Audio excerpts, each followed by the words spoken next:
ചായക്കോപ്പയിലെ കൊടുങ്കാറ്റിനെ പറ്റിയൊക്കെ നമ്മൾ ഒരുപാട് കേട്ടിട്ടുണ്ട്, വായിച്ചിട്ടുണ്ട്. പക്ഷേ ചായക്കടയിലെ സൈക്കോളജി എന്ന് പറയുന്നത് ആദ്യമായിട്ടായിരിക്കും നിങ്ങൾ കേൾക്കാൻ പോകുന്നത്. സാധാരണഗതിയിൽ ചായ കുടിക്കാത്ത മലയാളികൾ ആരെങ്കിലും ഉണ്ടോ എന്ന് ചോദിച്ചു കഴിഞ്ഞാൽ ആരുമില്ല എന്നുള്ളതായിരിക്കും നമുക്ക് കിട്ടുന്ന ഉത്തരം. ചായ കുടിയന്മാരിൽ തന്നെ രണ്ട് കാറ്റഗറി ഓഫ് ചായ കുടിയന്മാരാണുള്ളത്.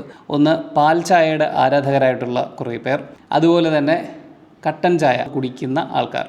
ഈ രണ്ട് കൂട്ടരും ഒരു ചായക്കടയിൽ പോകുന്ന സമയത്ത് പാൽ ചായ കുടിക്കുന്നവർക്ക് ഞാൻ ഈ പറയുന്ന പ്രതിസന്ധി അധികം അവർ തരണം ചെയ്യേണ്ട ആവശ്യം വരില്ല. പക്ഷേ കട്ടൻ ചായ കുടിക്കുന്നവർ പലപ്പോഴും അനുഭവിക്കുന്ന ഒരു വലിയ പ്രതിസന്ധി എന്ന് പറയുന്നത് പാൽ ചായ ഇടാൻ ഉപയോഗിക്കുന്ന അതേ ഗ്ലാസ്സിൽ തന്നെയായിരിക്കും കട്ടൻ ചായ കുടിക്കുന്നവർക്കും അവരുടെ ചായ കിട്ടുന്നത്. ഇതിൻ്റെ ഒരു ഏറ്റവും വലിയ പ്രശ്നം എന്താണെന്ന് വെച്ച് കഴിഞ്ഞാൽ, കട്ടൻ ചായ കുടിക്കുന്നവർക്ക് ഒരു സന്തോഷം വേണമെങ്കിൽ ഈ പാലിൻ്റെ മണമില്ലാത്ത ഗ്ലാസ്സിൽ കുടിക്കുമ്പോഴാണ് ഏറ്റവും ഭംഗിയായി ഏറ്റവും ആസ്വദിച്ച് ആ കട്ടൻ ചായ കുടിക്കാൻ പറ്റുന്നത്. പാൽ ചായ കിട്ടുന്ന അതേ ഗ്ലാസ്സിൽ തന്നെ കുടിക്കേണ്ടി വരുന്നു എന്നുള്ളത് കൊണ്ട് പലപ്പോഴും കട്ടൻ ചായ കുടിക്കുന്നവർ നിവൃത്തിയില്ലാതെ കുടിച്ച് തീർക്കുന്നു എന്നുള്ള അവസ്ഥയിലാണ് ആ ചായ കുടി അവസാനിപ്പിക്കുന്നത്. സന്തോഷം എന്ന് പറയുന്ന എലിമെൻ്റ് അവിടെ പലപ്പോഴും കാണാറില്ല. ഞാൻ കഴിഞ്ഞ ദിവസം വളരെ യാദൃശ്ചികമായിട്ട് ഒരു ചായക്കടയിൽ കട്ടൻ ചായ കുടിക്കാൻ വേണ്ടി കയറുന്ന സമയം അവിടെ കണ്ട ഒരു കാഴ്ചയാണ് ഈ ഒരു വീഡിയോയുടെ അടിസ്ഥാനപരമായി ഈ വീഡിയോ എടുക്കാൻ എന്നെ പ്രേരിപ്പിച്ചത്. അവിടുത്തെ കാഴ്ച കണ്ടപ്പോൾ തന്നെ വളരെ സന്തോഷം തോന്നിയ ഒന്നായിരുന്നു. കാരണം അവിടെ കട്ടൻ ചായയ്ക്കും പാൽ ചായയ്ക്കും രണ്ട് തരത്തിലുള്ള കപ്പുകളാണ് ഉപയോഗിക്കുന്നത്. എന്ന് പറഞ്ഞാൽ ചായ ഉണ്ടാക്കുന്ന ആളിനും ചായ കുടിക്കുന്നവർക്കും ഇത് കട്ടൻ ചായയ്ക്ക് വേണ്ടി മാത്രമുള്ള കപ്പാണ് എന്ന് ഒറ്റ നോട്ടത്തിൽ തന്നെ തിരിച്ചറിയാൻ സാധിക്കും. അതിൽ പാലിൻ്റെ മണം തീരെയില്ല. കട്ടൻ ചായ വളരെ ആസ്വദിച്ച് കുടിക്കാനും സാധിക്കും. ഇത് വളരെ സിമ്പിളായിട്ടുള്ള എന്നാൽ വളരെ പവർഫുൾ ആയിട്ടുള്ള ഒരു കാറ്റഗോറിക്കൽ ഡിഫറൻസ് ആണ് എങ്കിൽ പോലും നമ്മൾ അതിൻ്റെ പുറകിലുള്ള ഒരു സൈക്കോളജിക്കൽ എലിമെൻറ്റ് നോക്കിയാൽ ഇത് വളരെ സോഫിസ്റ്റിക്കേറ്റഡ് ആയ, തിയറിറ്റിക്കലി വളരെ സ്ട്രോങ് ആയ, എവിഡൻസ് ബേസ്ഡ് ആയ ഒരു സ്ട്രാറ്റജിയാണ്. സൈക്കോളജിയിൽ അതിനെ ജസ്റ്റാൾട്ട് പ്രിൻസിപ്പിൾസ് എന്നാണ് പറയാറുള്ളത്.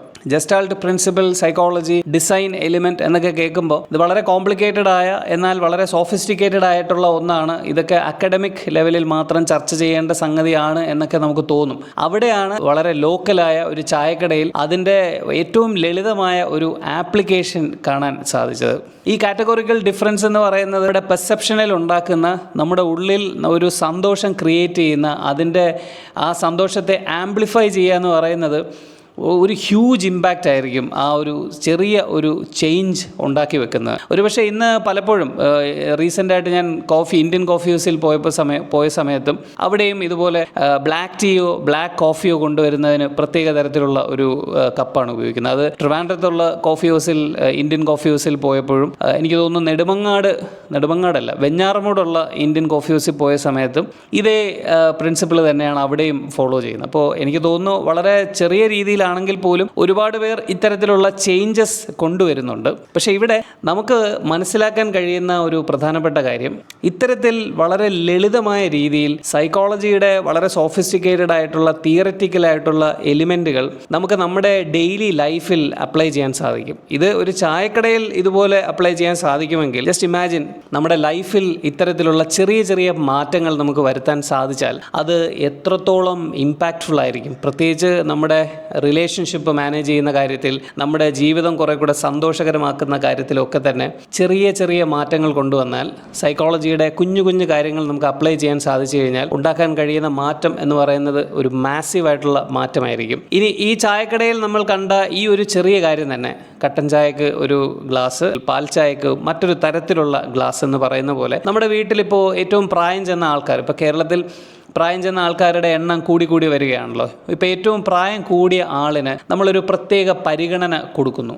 ഒരുപക്ഷെ നമ്മൾ ഡൈനിങ് ടേബിളിലോ അല്ലെങ്കിൽ നമ്മൾ ഇരിക്കുന്ന സ്ഥലത്തോ ഒക്കെ തന്നെ അവർക്ക് വേണ്ടി മാത്രമായിട്ടൊരു കസേര, അവർക്ക് വേണ്ടി ഏറ്റവും നല്ല മനോഹരമായ ഒരു പ്ലേറ്റ് നമ്മൾ ഫുഡ് സെർവ് ചെയ്യുന്നതിന് വേണ്ടി മാറ്റി വെക്കുന്നു. ഇത് അവരിലുണ്ടാക്കുന്ന ഒരു പെർസെപ്ച്വൽ ഡിഫറൻസ്, അല്ലെങ്കിൽ അവരുടെ ഉള്ളിലുണ്ടാക്കുന്ന ഒരു സന്തോഷം നിങ്ങളൊന്ന് ആലോചിച്ച് നോക്കും. ഇപ്പോൾ കട്ടൻ ചായ കുടിക്കുന്ന ആൾ, ഇത് വെറും ഒരു 10 രൂപയുടെ കാര്യമാണ്, ഒരു 10-12 രൂപയുടെ കാര്യമാണ് നമ്മൾ ഈ കട്ടൻ ചായ, പാൽ ചായ എന്നൊക്കെ പറയുമ്പോൾ മനസ്സിൽ വരുന്ന ഒരു സംഭവം. അതിൻ്റെ ഒരു ഇക്കണോമിക് വാല്യൂ എന്ന് പറയുന്നത് അത്രയാണ്. പക്ഷെ അത് കുടിക്കുമ്പോൾ ഉണ്ടാകുന്നൊരു സന്തോഷം, അതിൻ്റെ ഒരു ഗെറ്റ് ടുഗദർ, അതിൻ്റെ ഒരു ഹാപ്പിനെസ് എന്നൊക്കെ പറയുന്ന മൊത്തത്തിൽ അതിൻ്റെ ഒരു ക്വാളിറ്റി നമുക്ക് എലിവേറ്റ് ചെയ്യാൻ പറ്റും എന്നുള്ളതാണ് ആ ഒരു ചെറിയ ഒരു വ്യത്യാസം കൊണ്ട് നമുക്ക് സൃഷ്ടിക്കാൻ സാധിക്കുന്നത്. അതുപോലെ തന്നെയാണ് നമ്മൾ വീട്ടിലിപ്പോൾ എൽഡേഴ്സിനെ കെയർ ചെയ്യുന്ന കാര്യത്തിൽ അവർക്ക് വേണ്ടി നമ്മളൊരു കാര്യം ചെയ്യുന്നു എന്ന് പറയുമ്പോൾ അവരെ ഉൾക്കൊള്ളിക്കുന്നതായിട്ട് അവർക്ക് ഫീൽ ചെയ്യും, അവരുടെ സെൽഫ് എസ്റ്റീം ഇമ്പ്രൂവ് ചെയ്യും, അതുപോലെ തന്നെ അവരുടെ ബിലോങ്ങിങ്നെസ് കൂടും, അവർ നമ്മോടൊപ്പം നിൽക്കുന്നു എന്നുള്ളതിൽ അവർക്കൊരു അഭിമാനം തോന്നും. അപ്പോൾ അങ്ങനെ പല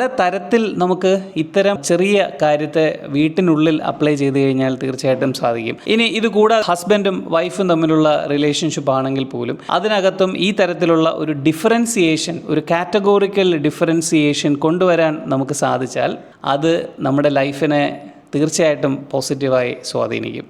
ഈ പറയുന്ന കട്ടൻ ചായയുടെയും പാൽ ചായയുടെയും കപ്പിൻ്റെ വ്യത്യാസം എന്ന് പറയുന്നത് പോലെ നിങ്ങളുടെ ലൈഫിൽ ഇത് കേൾക്കുമ്പോൾ, ഈ വീഡിയോ കാണുമ്പോൾ ഏതൊക്കെ കാര്യത്തിലാണ് ഒരു വ്യത്യാസം വരുത്താൻ പറ്റുന്നതെന്ന് നിങ്ങൾ വിചാരിക്കുന്നത്? ഹോട്ടലുകളിൽ പോയ സമയത്ത് ഞാൻ ഈ പറഞ്ഞ പോലെയുള്ള ഒരു ബുദ്ധിമുട്ടുണ്ടായിട്ടുണ്ടോ? രണ്ടിനും രണ്ട് തരത്തിലുള്ള കപ്പ് ഉപയോഗിക്കുന്ന ഹോട്ടലുകൾ, ചായക്കടകളൊക്കെ നിങ്ങൾ കണ്ടിട്ടുണ്ടോ? ഇത് കണ്ടതിന് ശേഷം നിങ്ങൾക്ക് ഏത് തരത്തിലാണ് നിങ്ങളുടെ വീട്ടിൽ ഒരു കാറ്റഗോറിക്കൽ ഡിഫറൻസിയേഷൻ കൊണ്ടുവരാൻ തോന്നുന്നത്? Please do comment. Thank you so much for watching. നമുക്ക് വീണ്ടും അടുത്ത ഒരു വീഡിയോയുമായി അടുത്ത ബുധനാഴ്ച കാണാം.